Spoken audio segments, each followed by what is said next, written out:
Jennifer Dulos was born on September 27th of 1968 in New York City. Jennifer lived a lavish life, having been born into an affluent family and attending prestigious schools, one of those being Brown University.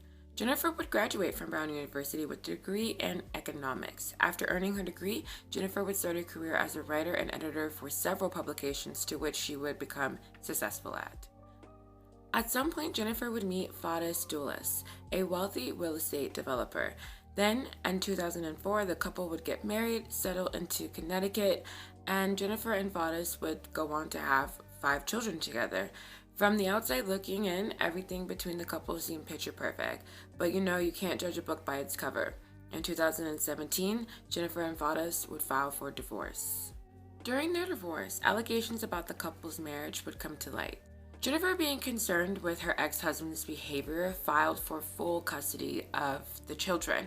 And even though she did file an emergency order, the judge decided that they would have joint custody over the children until the divorce was finalized.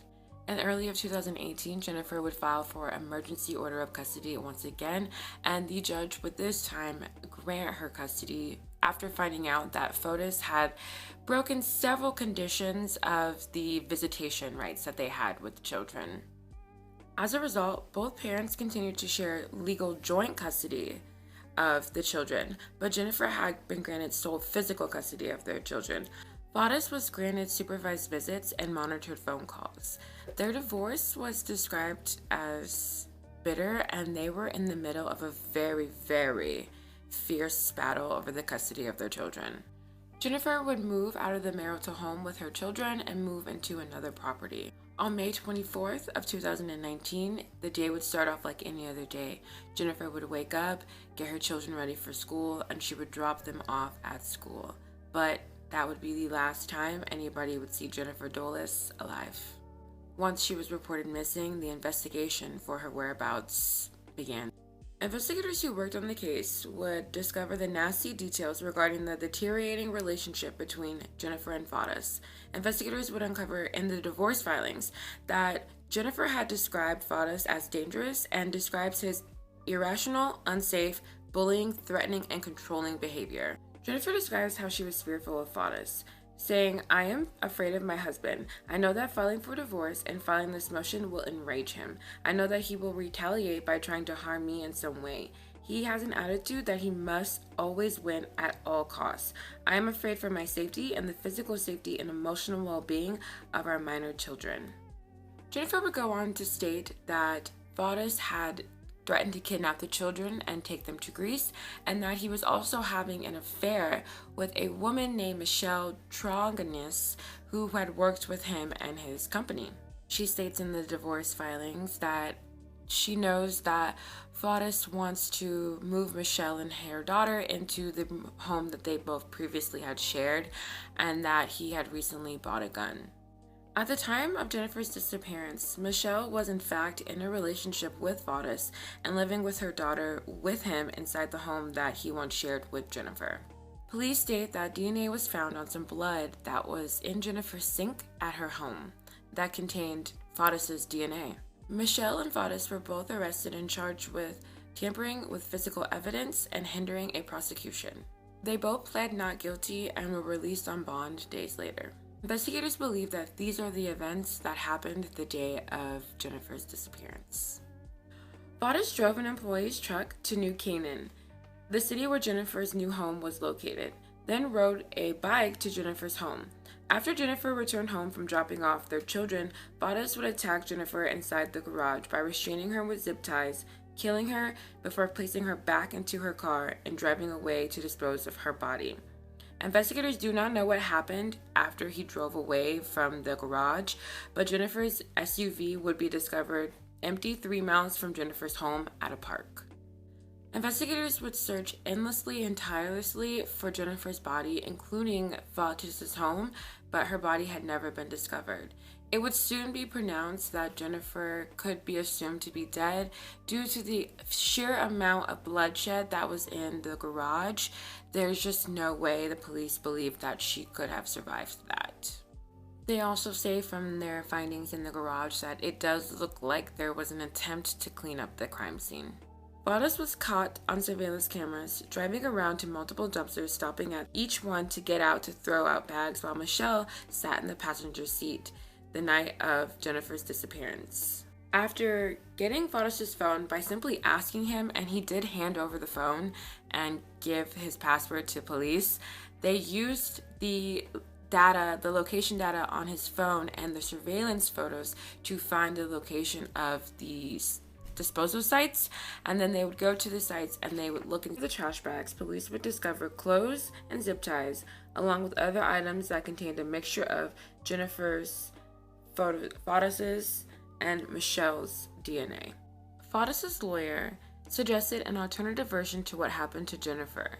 He stated that Jennifer orchestrated her own disappearance in a Gone Girl type of thing to frame Fotis. The lawyer discovered a very dark book that Jennifer wrote, which mirrored the plot of Gone Girl. It's about a woman who fakes her own death to frame her husband for his infidelity, claiming that Jennifer had the imagination and means and motive to disappear. Jennifer's family took issue with his lawyer pointing out a book that Jennifer wrote over 17 years ago. Fotis professed his innocence in Jennifer's murder, claiming that he was not a quote-unquote monster. He said, "I know what I've done. I know what I haven't done. I have to stand up and fight and hope the truth is going to come out." Powell worked for Fotis in his building company and described him as very hard-headed. It was actually Powell's truck that Fotis had allegedly drove to New Canaan the day of Jennifer's disappearance. Fotis shaved his head and dressed similar to Powell's, and prosecutors believe he did this in order to turn suspicion on Powell. Fotis was hit with more charges, felony murder. He would have a bond adjustment hearing when the state found issue with his $6 million bond. The likelihood of this case would have been that he would have had his bail revoked and he would have had to return to jail to await for his trial.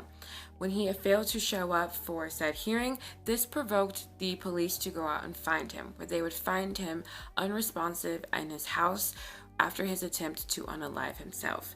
He would be rushed to the hospital, but he never regained consciousness, and he would later be pronounced dead. His death would later be ruled a family, including the children that he shared with Jennifer, would visit him before his death.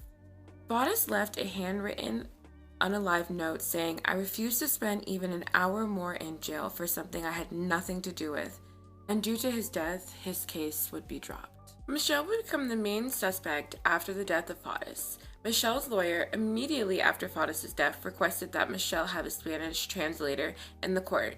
He stated that Spanish was Michelle's first language, but the request seemed more like a legal maneuver to most people. Investigators believe that Michelle helped Fotis plot and clean up the killing of Jennifer as the couple battled it out during custody and divorce proceedings. Michelle and Jennifer had a contentious relationship, and the prosecution brought up several witnesses to contest to that. According to the family nanny, Fotis was having a relationship with Michelle while he was still married to Jennifer.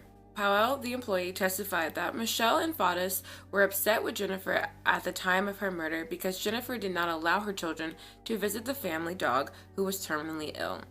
He explained that when it came down to the ill dog situation, Michelle would use slurs and aggressive behavior when talking about Jennifer. He states that a few days after Jennifer's disappearance, Michelle said, quote unquote, "I'm gonna kill that blank blank when she turns up." Michelle was also hit with more charges: conspiracy to commit murder. Police stated that Michelle gave different answers to police during different interviews where they asked her if she had seen Fotis the day that Jennifer was killed. It was stated that she said that at the time that her and Fotis, that she had woke up next to him that morning and they had spent the day together, and that he had hung out with Kent, who was the lawyer at the time. Then it comes out later to find out that she states that she actually was never with Fotis that day and she had not seen him at all, and that she was only instructed by Kent to answer the phone. Kent was a lawyer friend that Fotis had, and allegedly they both came up with a plan to cover up Jennifer's murder. They discussed that Fotis would leave his phone at his home and that at a certain time Kent would call him and Michelle would be at the home and Michelle would answer the phone. that way giving Fotis some kind of alibi that if his phone was answered at his home, how could he possibly have been out killing Jennifer? So that is the plan that they came up with. They decided that they were going to stick with that. Michelle would later admit, like stated previously, that she did answer the phone because Kent had told her to do so at whenever it would call. Kent would actually admit later on to police that he did not meet with Fotis that day, and he would later on be charged with conspiracy to commit murder, and his trial is still awaiting. When police asked Michelle what was in the bags that Fotis was throwing away, she claimed she had no idea what was inside said bags. Michelle's lawyer stated that there was a lack of physical evidence connecting Michelle to Jennifer's murder. He stated that even though Michelle was inside the car with Fotis as he was disposing of trash bags, she was not really paying attention because she was on her phone thinking her and Fotis were going to Starbucks. He states that the prosecution took weeks to collect the DNA found in the trash bags to show the juror, but with none of them having Michelle's DNA on them, with only traces of blood. He states that the prosecution has to prove that Fotis killed his wife to have any ground to convict Michelle on the conspiracy to commit murder charge. After deliberating, the jury found Michelle guilty. Michelle would begin to sob as she was escorted out of the courtroom. She will be held at York Correctional, a high-security all-female corrections, until she is sentenced, unless she can post a $6 million bail. Her lawyer says that it's a very high unlikely chance that she will be able to post that, but if she does make bail, then she will go to court for an ankle monitor and GPS monitoring. Michelle has already handed over her passports. Michelle faces 50 years in prison if her sentences are run consecutively, and her sentencing is scheduled for May of 2024. Her lawyers do plan to appeal this sentence. Would also like to state that her family also does not believe that she had any involvement in this crime, and they are also very, very, very determined to appeal her sentence as well. And that is the end of today's video. Until next time, be safe, Earthlings. Peace out.